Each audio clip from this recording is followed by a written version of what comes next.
In 2013, as well as in 2014, 2015, and 2016, God spoke to me regarding the revival of China. I interviewed Kiki, who was very passionate about evangelizing China. I had a totally different perspective about evangelizing China. Although I came from China, I had no vision for China. Why? Because I didn't come to faith until I came to the U.S. I lived my entire Christian life in the U.S. I had no experience with church life back in China, so I had no vision for China in my Christian life until 2016. All of a sudden, the Lord started to talk to me.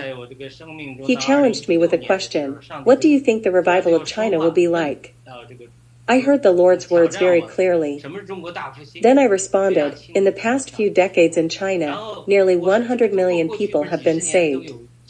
This is a big number. Some say only 20 million, some say 70 million. Let's say 100 million have been saved. That means 1 out of 10 people have gotten saved, which indicates a big revival. Since I didn't have the same passion as Kiki for evangelizing China, that is how I responded when God asked me this question. Then God asked me again, what about 2 out of 10 people? This question was overwhelming, even though it was a simple math problem. If 2 out of 10 people in China would get saved, that meant that in a short period of time another 100 million people would be saved. Let's remember the background. Revival will happen. When we saw the problems brought about by the pandemic, as well as Satan's hindering work, we can see that Satan used the Chinese Communist Party to bring damage to the world. This is the negative side of the picture. But the positive side is that a revival will happen in China which will bring about a huge change, not just in China, but in the world. The impact will be more significant than the virus, the pandemic, much more significant than the impact of the pandemic. Satan often destroys God's work and what you are doing for God. This is an example of the spiritual battle. I mentioned earlier, I didn't envision myself evangelizing China. Secondly, I didn't want any involvement in politics. I didn't dare be a part of it. I didn't care about social justice. I just wanted to live in my ivory tower, just serve in the local church. However, God began to challenge me again. What happened was that my wife joined the whistleblowers movement. I didn't quite understand the information she received there. I, on the other hand, had no interest in joining myself, but things happening around me kept pushing me to pray harder. After prayer, God enlightened me that He initiated the whistleblowers movement and raised up Miles Hua. Through a political reformation, a political framework would be created, as well as a new media platform. Evangelizing would be impossible without any involvement in politics. As I mentioned yesterday, we Christians cannot have a voice if we get locked up in jail. What can you do? They will destroy your physical body. This is the first aspect of the revelation God gave me.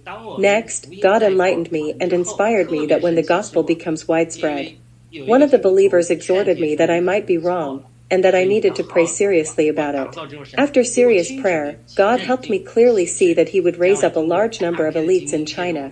Through the live broadcasting of whistleblowers movement, people would be enlightened and receive the gospel. A large number of government officials and elites would be saved, which would bring about a complete transformation in the system. This was what God clearly revealed to me. Whistleblowers movement would be a platform for the gospel, which would change their beliefs and their hearts, especially the hearts of the elites, who would assist the democratic movement and succeed. I used an example yesterday of a horse wagon or a vehicle. Both wheels must be installed tightly with bearings, or the vehicle cannot operate correctly. We Christians do not force people into our faith. And in the new federal state of China, we will have freedom of religion, freedom of belief. But we Christians have our mission, that our faith, along with other beliefs, will assist in the religious development of the new federal state of China to change people's hearts for good. On the other hand, developing our religion without the leadership of Miles Hua or the whistleblowers movement or the transformation of the political structure to ensure our freedom of religion and voting rights for everybody, without God's help to make our voices heard, we would have never had the opportunity to begin. However, if we only have a political structure without faith, no hearts will be transformed. The whole democratic movement will encounter difficulties. So we are working on these two things at the same time, and they support one another. In addition, God has always been revealing His vision to me. When China's political structure changes and the new democratic country is established, God will bring a revival to China that will spread to Japan and North Korea, and the political structure of Japan and North Korea will also be completely transformed. Their religious structure will become massively different, and the impact will keep going west into the Middle East. The political and religious structure in the Middle East will greatly be challenged. This is what we see happening today. Hamas is attacking Israel, and the Chinese Communist Party is working in the background. God will make China into an evangelizing country that will send a great amount of missionaries into the Middle East and Israel. The great revival will bless Israel and the world.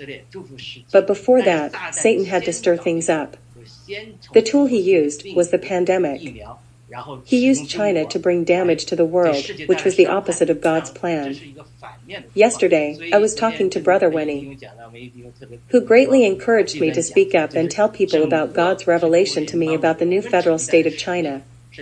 Our mission is to bring transformation to the world. This major transformation will take place 500 years after the Reformation, brought about by Martin Luther. During these 500 years, Miles Guo talked about signing a peace contract with the West for 1,000 years. He wasn't joking about it. God moved him. Once we establish the new federal state of China, our faith will work alongside it, helping to ensure political freedom, which means one man, one vote.